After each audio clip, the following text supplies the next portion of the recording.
The latest on the EgyptAir mystery. The Egyptian government has now deployed a submarine to help search for the wreckage and those crucial black boxes that could reveal what brought the plane down. ABC's Matt Gutman is on the scene in Cairo. Good morning, Matt. Good morning, George. As those ships scour the sea for wreckage on land, they're searching for answers. Here at EgyptAir, they're trying to determine whether or not a mechanical error brought down that plane. In Paris, they're pouring through surveillance video trying to see if a bomb or a bomber made it on board. This morning, Egyptian ships salvaging the relics of EgyptAir Flight 804 from the Mediterranean surface, shredded handbags and shoes, crushed seats and paneling. Meantime, a French ship and an Egyptian sub have been sent to scour the seabed for the bulk of the plane's wreckage. But ABC News has learned the search area is massive, over 5,000 square miles, about the size of the state of Connecticut. From above, the Pentagon says its P-3 planes have detected about 100 pieces of debris. We now know, after the pilot's upbeat goodnight to the tower last Thursday morning, thank you so much, good day, good night.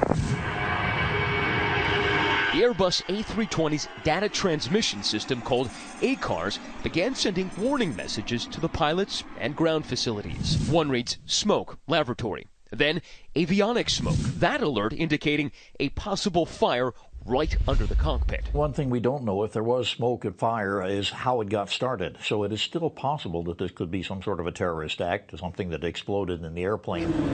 At this mosque overnight, hundreds here in Cairo paying tribute to the lives lost.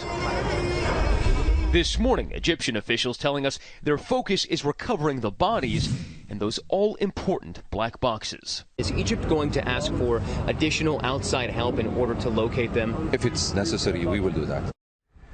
Now, Egyptian officials say that they are looking for those black boxes, but they might need some extra help. There's that one French ship right now trolling that area half the size of Lake Erie, but 2 U.S. companies have reportedly volunteered to help in that search. George. Okay, Matt, thanks very much. Let's get more on this now from our aviation contributor, Steve Ganyard. And Steve, thanks for joining us again this morning. These black boxes could provide the answers, but not necessarily.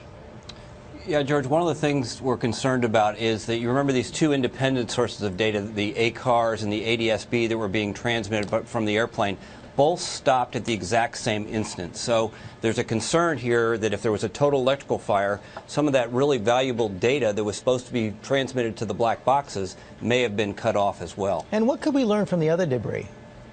Well, there's two sets of debris here. We've got the debris that's on the surface, and then we have the debris that's on the bottom of the ocean. The debris that's on the surface are the things that float, obviously. That they're light. They're seat cushions, pieces of plastic. The real clues, though, will be with the bulk of the airplane that might show how the metal was broken, whether there was an explosion, residue, these sorts of things. And, you know, the possibility of a terrorist attack, one set of concerns. But if this was a mechanical failure, you've got this A320, the Airbus 320, this plane that is flying all over the world. There is a real danger there. There is. It's one of the most ubiquitous airliners in the world. It's a great airplane. It's very reliable, very safe. So, one way or the other, we've got to figure out if this is a terrorist attack. We've got to address that. If it's a problem with the airplane, that has to be addressed. But the outcome of this investigation is important, really, to the whole world. Well, it certainly is. Steve Ganyard, thanks very much.